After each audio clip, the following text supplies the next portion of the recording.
ভিডিওর থাম্বনেল দেখে নিশ্চয়ই বুঝে গিয়েছেন আজকের ভিডিওটি কি সম্পর্কে। সাগর আবার মৃত হয় কিভাবে? তবে পৃথিবীতে সত্যি এমন একটি সাগর আছে যার নাম ডেড সি বা মৃত সাগর। সাগর বলা হলেও এটি মূলত একটি হ্রদ যার সর্বোচ্চ গভীরতা ৩০৪ মিটার। মধ্যপ্রাচ্যে অবস্থিত এই মৃত সাগরের পূর্ব সীমান্তে রয়েছে জর্ডান এবং পশ্চিম সীমান্তে ইসরায়েল ও প্যালেস্টাইন। এর পৃষ্ঠভাগ ও তীর দেশ সমুদ্র পৃষ্ঠ থেকে প্রায় ৪২৯ মিটার নিচে অবস্থিত, তাই একে ভূপৃষ্ঠের সবচেয়ে নিম্নভূমি হিসেবে গণ্য করা হয়। এখন বলি, এটি বিশাল লবণাক্ত জলাভূমিকে কেন সবাই মৃত সাগর বলে? এর পানিতে লবণাক্ততার পরিমাণ প্রায় ৩৪.২%, যা সমুদ্রের পানির চেয়ে ৮.৬ গুণ বেশি লবণাক্ত। এই অত্যাধিক লবণাক্তর কারণে সৃষ্ট প্রতিকূল পরিবেশের জলজ প্রাণীরা বসবাস এবং জীবনধারা করতে পারে না, তাই এই সাগরে কোনো প্রাণের বাস নেই বললেই চলে। এ কারণে এই জলভূমির নাম মৃত সাগর। বলা হয় প্রায় ৩ মিলিয়ন বছর পূর্বে বর্তমান জর্দান নদী মৃত সাগর ও ওয়াদি আরাবা অঞ্চলে লোহিত সাগর ও পানির বরাবর প্লাবিত হতো। এর ফলে একটি সরু উপসাগরের সৃষ্টি হয়। উপসাগরটি জেজরিল উপত্যকার একটি সরু সংযোগের মাধ্যমে লোহিত সাগরের সঙ্গে যুক্ত ছিল। প্রাকৃতিক তত্ত্ব অনুযায়ী প্রায় ২ মিলিয়ন বছর পূর্বে উপত্যকা ও ভূমধ্যসাগরীয় মধ্যবর্তী স্থলভাগ যথেষ্ট উচ্চতা লাভ করে। ফলে মহাসাগরের প্লাবনে এই অঞ্চলে সৃষ্ট উপসাগরটি পরিবেষ্টিত হয়ে হ্রদে পরিণত হয়। এ সাগরে কোনো প্রাণী ডুবে যেতে পারে না, কোনো মানুষ চাইলে এর পানিতে প্রবেশ করতে পারে না। যতই চেষ্টা করবে ডুবে যাওয়ার, তুমি ভেসেই থাকবে। কেন জানো? কারণ পানির লবণাক্ততা এত বেশি হওয়ার কারণে পানির প্লাবতা অনেক বেশি। তোমরা যদি না জেনে থাকো প্লাবতা কি, তাহলে জেনে রাখো। প্লাবতা হচ্ছে বলের উপর প্রযুক্ত পানির ঊর্ধ্বমুখী বল। কোনো বস্তুর পানিতে ডুবানো হলে বস্তুর ওজন নিচের দিকে একটা বল প্রয়োগ করে। পানিও বস্তুকে উপরের দিকে একটি বল প্রয়োগ করে।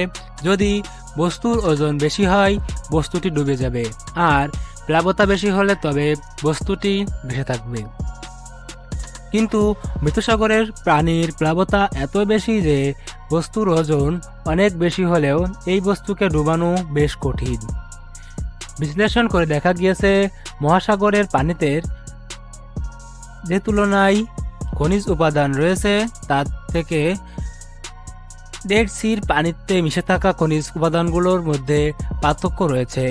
মৃতসাগরের পানিতে মিশে থাকা লবণে 14% calcium chloride, 4% potassium chloride, 50% magnesium chloride এবং 30% সোডিয়াম ক্লোরাইড রয়েছে।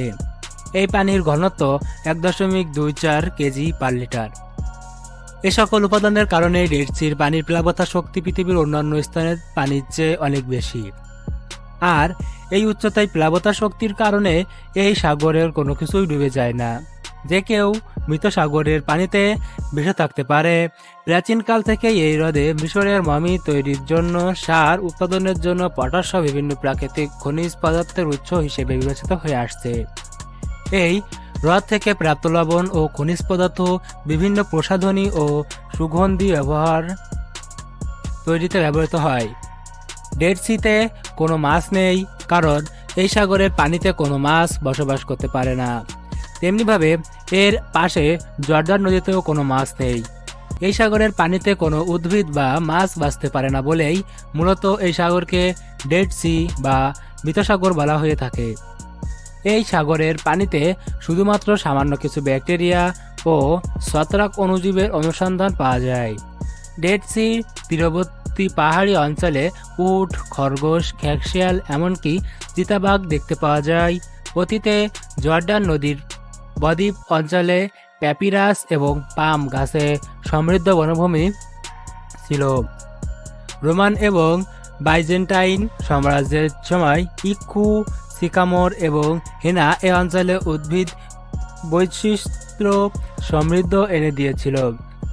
যে জেরিকোতে ব্লাসম গাছের রস থেকে প্রস্তুত করা হতো উন্নত মানের পারফিউম এবং সুগন্ধি।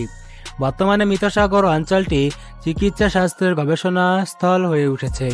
এর মূলে রয়েছে হ্রদের পানিতে খনিজ দ্রব্যাদির বিপুল উপস্থিতি, বাতাসে অ্যালার্জি উৎপাদক দ্রব্য এবং পরাগরেণু স্বল্পতা, উচ্চ ভূমণ্ডলীয় চাপ, সৌর বিকিরণে অতি বেগুনি রশ্মির উপাদানের কম উপস্থিতি। উচ্চ বায়ুমণ্ডলীয় চাপ শ্বাসকষ্টে ভুগতে থাকা রোগীদের জন্য বেশি উপকারী। চর্মরোগ সেলিসিয়াস এর জন্য দীর্ঘ সময় সূর্য স্নান বেশি উপকারী। এ অঞ্চলে অতি বেগুনি রশ্মির স্বল্পতা সূর্য স্নানের উপযুক্ত পরিবেশ সৃষ্টিতে বেশ সহায়তা ভূমিকা রাখে। এছাড়াও রোগটি নিরাময়ের জন্য মৃতসাগরের লবণও বেশ উপকারী বলে বৈজ্ঞানিকদের গবেষণায় দাবি করা হয়েছে। সো বন্ধুরা, এই ছিল আমাদের আজকের ভিডিওটি কেমন লাগলো কমেন্ট করে জানাও। আর এরকমই আরও রহস্য রোমাঞ্চকর ভিডিও দেখতে আমাদের চ্যানেলটিকে এক্ষুনি সাবস্ক্রাইব করে রাখতে পারো।